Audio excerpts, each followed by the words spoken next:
There have been times in the past where restaurants, hotels, other types of establishments have made a decision that they did not want to serve people that look like me.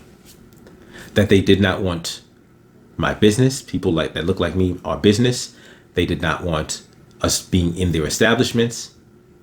They did not want us eating their food, sleeping in their beds, even if we paid for it. They did not want our money because they had such intense hatred and contempt for people that look like me. The Civil Rights Act of '64 changed that. It made it the law that private institutions like diners, like hotels, could no longer refuse service to Black people. I disagree with Title II of the Civil Rights Act of 1964.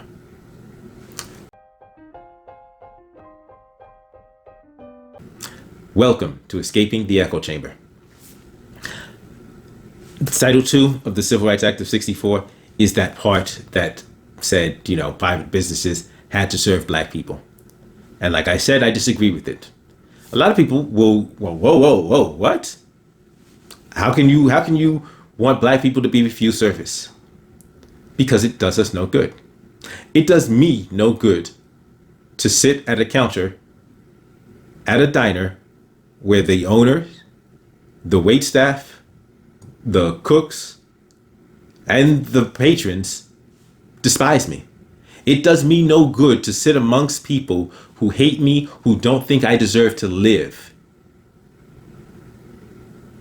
It does me no good to sit there and break bread with them. It does me no good to sit at this establishment to eat the food that has been prepared by a person that thinks I am worse than an animal, and to then hand my money to the owner who absolutely despises me and thinks I should not exist. That does me no good. It does them good. They get to keep my money. And you may say, but they do give you food in return. Well, if they hate me to that degree, what are they doing to my food? Are they dropping my food on the floor? Are they giving me the stale old meat that's rancid and out of date? Are they spitting in my food or worse? Why on earth would I want to patronize a place that doesn't want me there? Why on earth would I want to spend money to provide a living to people who hate me? If I'm thinking logically, rationally, and strategically, I don't. But how do I eat? How do I go to a hotel? Okay, that means I either patronize businesses that actually respect Black people, or myself and other Black people, we start our own businesses. Now let's think about that. Let's say Black people then start opening up their own hotels, their own diners, and we spend our money with each other. Now that acts as benefit because we get to be owners, we get to provide service and goods and services for other Black people, and the people who own these establishments get to make money, get to be entrepreneurs, get to be owners, and get to provide a living for themselves and their family. That's how I look at the Civil Rights Act of '64. That's how I've looked at it for a long time. And when I've had this discussion online or in person, people will initially start like no, what's wrong with you? They will probably think, at some point, they'll probably think I am a Black person who hates Black people. I'm a self-hating Black person. Once they hear my reasoning, they realize, whether or not they actually come out and say I'm right. Some people do. The ones that don't continue to say I'm wrong. They just get quiet because they're like, it changes their perspective. Because quite frankly, it didn't make sense for us. But my contention is it was never being done for us. Fast forward to baking the wedding cake, baking the gay wedding cake. A person who disagrees with your lifestyle, thinks you are a sinner, and doesn't want to bake you a wedding cake. Why do you want to give this person your money? Like, wedding cakes are expensive. Like, do you think that they're actually going to do their best if they don't even respect your who you are? You know what? You're right. There's a gay wedding maker, a gay baker who can do work just as good and even better. Let me patronize this person. Let me give this person my money. I know they will do a great job. That's the way I felt. So when the Masterpiece case came through, that was my opinion. Yes, the guy should not be forced to bake the gay wedding cake. And everybody has the freedom to then say, you know what? I either will or will not patronize this individual store. Fast forward now to 2021. Donald Trump has been removed from Twitter and from Facebook. The suspension was upheld on Facebook this week. And people are like, this is crazy. Big tech is out of control. The government needs to step in. A lot of those people were people who agreed that that baker should not have to bake that gay wedding cake. They agreed. They said it's a private business, a private company. He should not have to bake that gay wedding cake. And guess what? People had argued at that point, well, what if there's no other baker in the area? Okay, well then go outside the area. That's what they would tell them. Go outside the area. Somewhere else, there's going to be a baker. That was their argument. And hey, I get it. The same thing. Those same people, many of these same people believe Civil Rights Act of 664, the Title II, overreach, unconstitutional. You shouldn't be forcing freedom of association. You shouldn't be forcing a business to serve people that they don't want to serve. Now they say, oh no, I'm not racist. And I won't shop at that store anymore. I won't go to that diner. And then they can be driven out of business. Now, maybe they're telling the truth. Maybe they wouldn't patronize that store. Maybe they would. But what we do know is a lot of these people agreed that was an overreach, that was unconstitutional. They feel the Title II of the Civil Rights Act of 64 was unconstitutional. They feel trying to make the baker bake the gay wedding cake is unconstitutional. So many of those same people are now saying Facebook should be forced to let Donald Trump on their platform. Now I'm looking at people type skeptically. I'm like, wait a minute. Private company. Oh no, it's big tech. Big tech has a monopoly. That is complete and utter bull. Big tech does not have a monopoly. Number one, big tech does not have a monopoly. That's just number one. Because which big tech are you talking about? Huh? Facebook? Facebook is not the only social media company out there. Twitter? Twitter is not the only social media company in existence. Oh, well, Google and YouTube. Okay, like once again, you're naming multiple social media companies, thereby proving they're not the only game in town. You're like, if you name 5 different companies, like, okay, like you've just disproved the existence of a monopoly. But now, if you're saying these 5 companies are colluding, they're working together, okay, that's a slightly different argument. Of course, that's what you're going to say because it sounds better. But here's the thing. They're still not the only social media companies, but they're the biggest. Aha. And that's where the argument comes down to. It's not the fact that they're the only social media companies.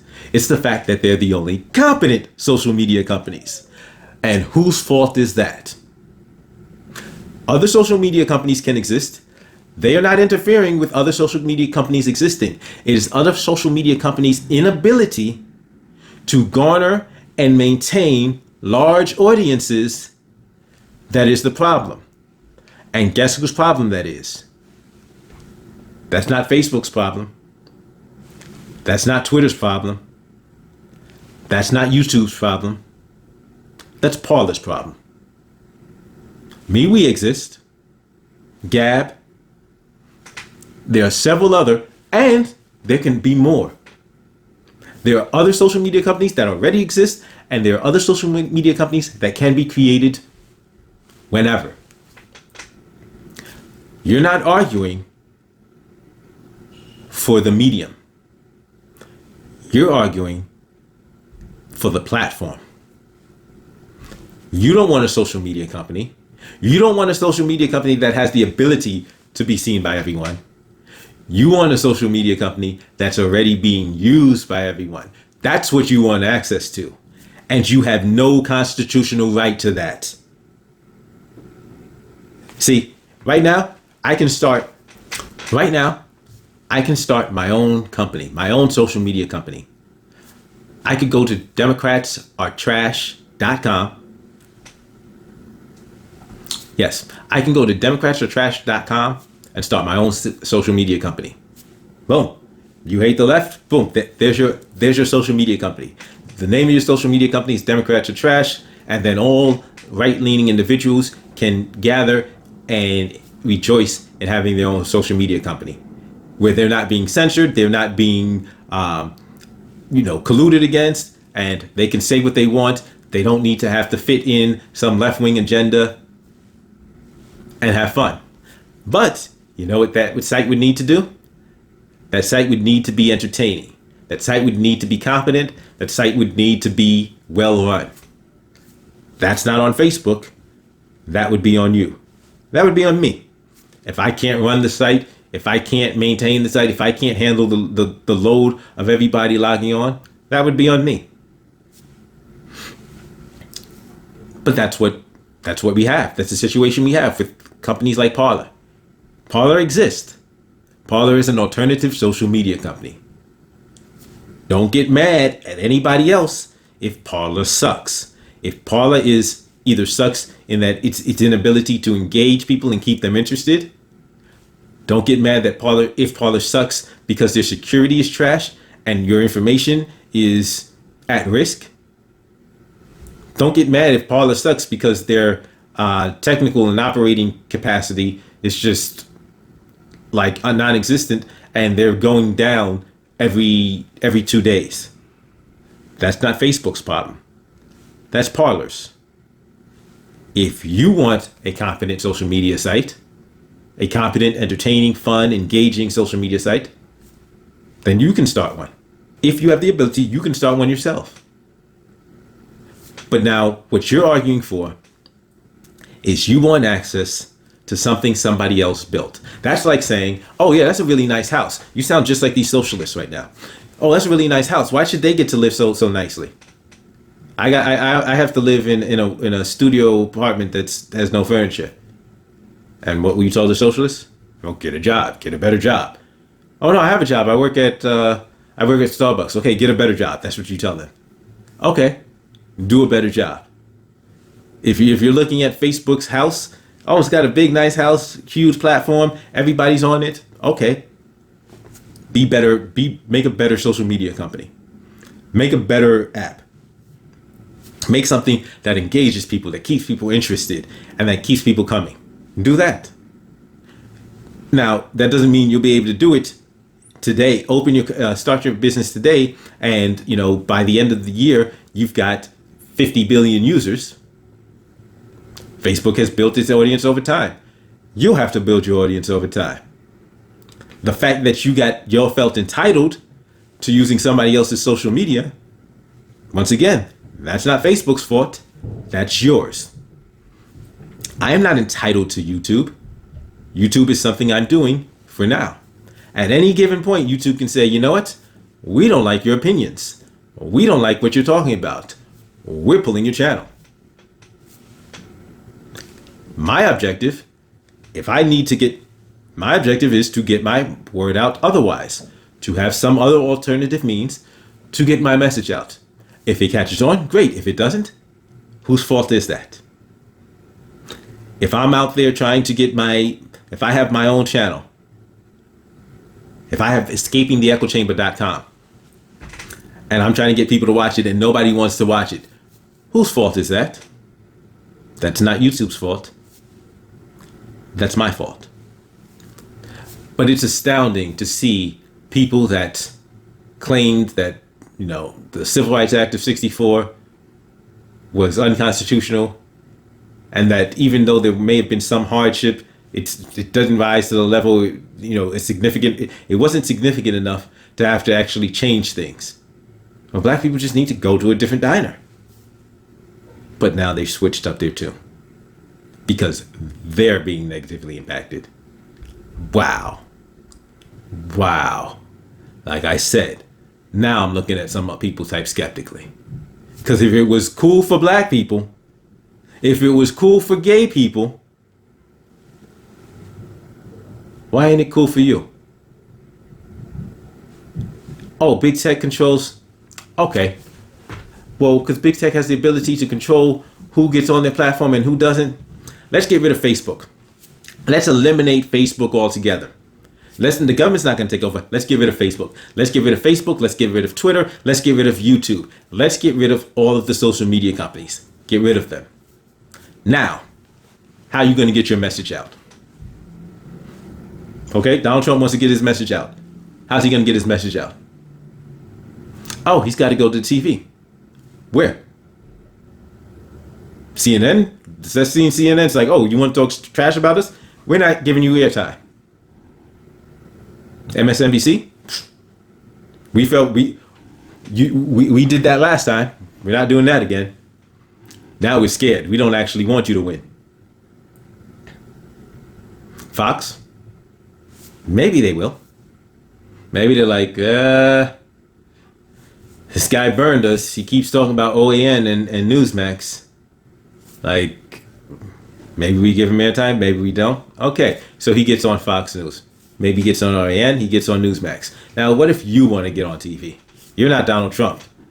You don't have millions of people, basically just waiting for you to reappear. How do you get your message out? You could call Fox News, you could call OAN, you could call Newsmax, you could call CNN, MSNBC. Who are you? Yeah, no, you can't get, no. Please, how did you get this number? That's what you'll hear. That's the response you will get. Your message will reach nowhere. That's what existed before social media. You're not entitled to the platform. Social media changed the game. Social media made it so that regular people could be heard so much further away than they originally were. You're not entitled to that. You're not entitled to something that somebody else created that actually gave you more reach than you would otherwise have. But you feel entitled to it. That's the thing. Now that you have it, now you feel entitled to it. You are not entitled to it. You have the freedom to speak. Speak. If you don't have a platform, something that can amplify your voice, that's on you. You have the freedom to speak. You do not have the freedom to force somebody to amplify your voice. But that's what you're arguing for. Oh, they're banning conservatives. Okay. You having access to Facebook, you being able to speak on Facebook, you being able to get your viewpoint out there on Facebook was not an obligation. It was a gift. It was a service provided to you by a company that can choose to no longer provide you that service. And it looks like they may be choosing not to provide that service to certain people. Deal with it. Now that they've shown you a blueprint, you say, hey, we can do that. Cool. Do it. But don't for a second think it's the government's obligation, or even within the government's authority, to force that company to give you access to their users, because that's what you want. You don't want the social media site. Because like I said, Democrats are trash.com. Boom. You can go there right now. Boom. You can set up your thing. Who's coming? Is anybody coming? Anybody visiting that site? I can set up my escapingtheechochamber.com. Doesn't mean anybody's watching it. Just because I have access to a platform through YouTube doesn't mean I am entitled to that platform. Just because you have access to a platform to speak to more people than you ordinarily would, don't think what you have is what you're entitled to. It's what this company has allowed you to have because it's theirs. They curated an audience. You want access to their audience. You don't just get to get that. You don't get to demand that. If they choose to give it to you, great. Awesome. If they choose to take it from you, deal with it. It's their platform.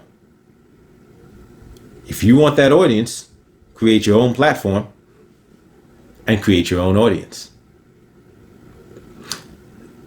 As always, don't forget to thumbs up, like, share, subscribe, and like I said, subscribe if you like my take, if you like my being, because I'm going to keep it 100. If that's what you want somebody who's going to keep it 100, who's not going to sugarcoat it, and who's not necessarily going to have opinions that you see where this is going with this. I don't fit into some neat little box. If you like that, go ahead and subscribe. I've got plenty more surprises for you. If you disagree with me, if you're like, but no, big tech is a monopoly and government is in bed with them, and although the fact that that does not change the fact that you still have the ability to start your own website, your own social media company. If you believe that and that I'm wrong, feel free to give me a thumbs down. But like I always say, don't just give me a thumbs down and run away. If you're going to give me a thumbs down, give me that thumbs down, and then in the comment section below, explain why. Explain why. And then I will address it, either in the comment section or in a future video. Thank you for checking out this episode of Escaping the Echo Chamber. I'll see you next time.